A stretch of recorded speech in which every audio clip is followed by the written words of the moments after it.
All right, let's get right into it. You've probably heard the story that the crisis facing American democracy is all about an aggressive takeover. But what if that's not even half of it?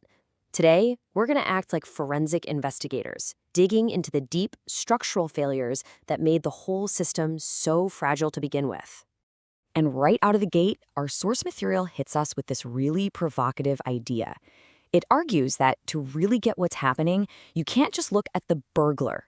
You also have to ask, who left the doors and windows wide open? And that's going to be the frame for our whole investigation here. And yeah, this is the perfect way to visualize it. We're going to treat American democracy like a big building.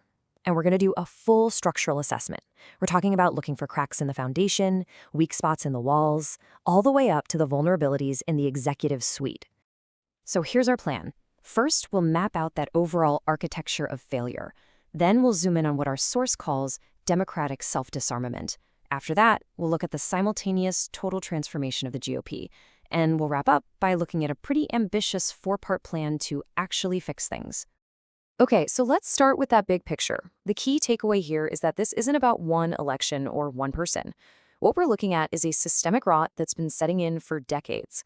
So where did those first cracks in the building start to appear? Well, the source material points the finger first at a series of massive strategic blunders inside the Democratic Party itself. The way the sources describe it, the party basically hollowed itself out from the inside, creating what they call an empty apparatus. You see, while Republican presidents were pouring money and resources into their party machine, Democrats from JFK all the way to Obama often just ignored the DNC, treating it like a pop-up shop for elections. Obama, for example, famously funneled resources into his own separate group, which pretty much left the national party to wither on the vine.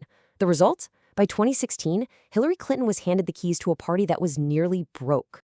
And while the damage this neglect caused at the local level was just staggering, look at this number. Over 900 state legislature seats gone in just 8 years.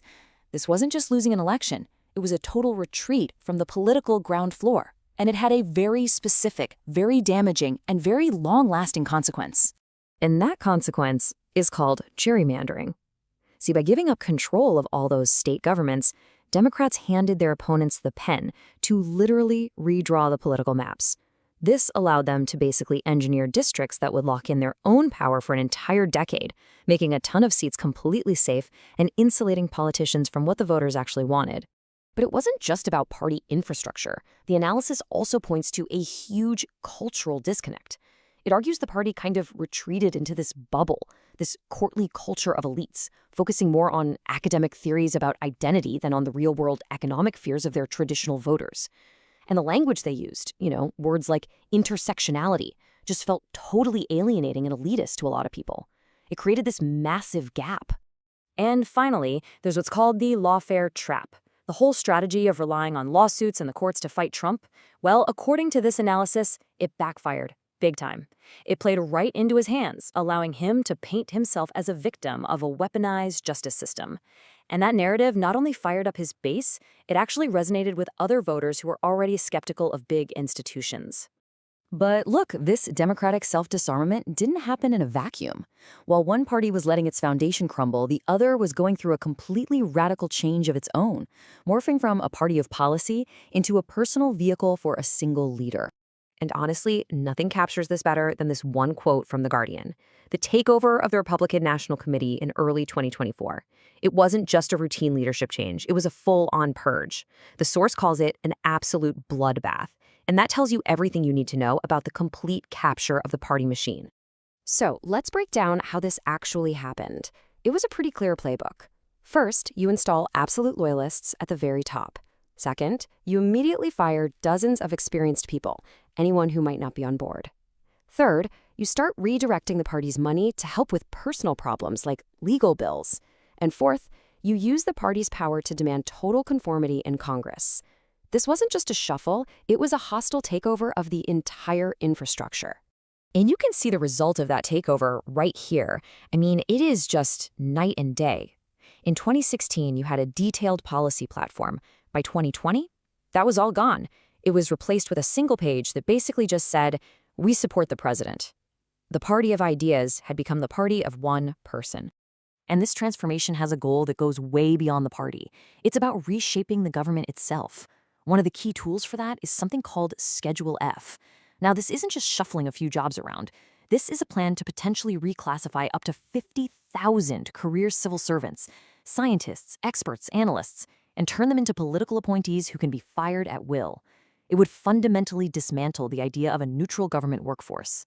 So we've seen how the parties have changed, but how do those changes actually exploit the system itself? This diagram gets right to it, showing the burglars and the structural entry points, the unlocked doors that they can use. And these are entry points that have been getting wider and wider for decades. One of the biggest of those unlocked doors is something called legislative abdication. For years and years, Congress has gotten into the habit of passing really vague laws to avoid making tough political choices. They'll pass a law that just says something like, keep the water clean. Well, what does that mean? It creates a huge power vacuum that the executive branch, the president, is more than happy to fill by writing all the specific rules themselves. Congress is literally just giving its power away. And here's another huge structural issue, the rise of a shadow army. We're talking about an estimated 7.5 to 10 million private contractors who are now doing core government work. This creates a massive accountability black hole, because these private companies operate with way less oversight than actual government agencies. Okay, so after that pretty grim diagnosis of all these failures, the source material doesn't just leave us there. It pivots to a potential solution, a really ambitious 4-phase emergency plan for reconstruction. They call it Operation Democracy Repair. And this is it. This is the blueprint. You should really think of it as an emergency surgery plan for the entire republic. It's laid out just like a medical procedure, starting with immediate triage to stop the bleeding, moving to major surgery, and then all the way to permanent fortifications so this can't happen again. Let's just walk through the phases real quick. Phase 1 is triage. You got to stop the bleeding. That means things like banning gerrymandering right away. Phase 2 is structural surgery. That's all about taking power back from the presidency and giving it back to Congress. Phase 3 is a system detox, tackling that shadow army of contractors to bring back accountability. And finally, Phase 4 is permanent fortification, locking in these fixes with actual constitutional amendments so the next guy can't just undo it all. So here's the bottom line. The sources give us this incredibly detailed forensic analysis of the problem, and they offer an equally comprehensive blueprint for the solution. It's an architecture of repair to fight back against the architecture of failure, which of course leaves us with the one single massive question. The plans to fix the building are right here on the table, but is there anyone with the political will to actually pick up a hammer and get to work? That's the part we don't know yet.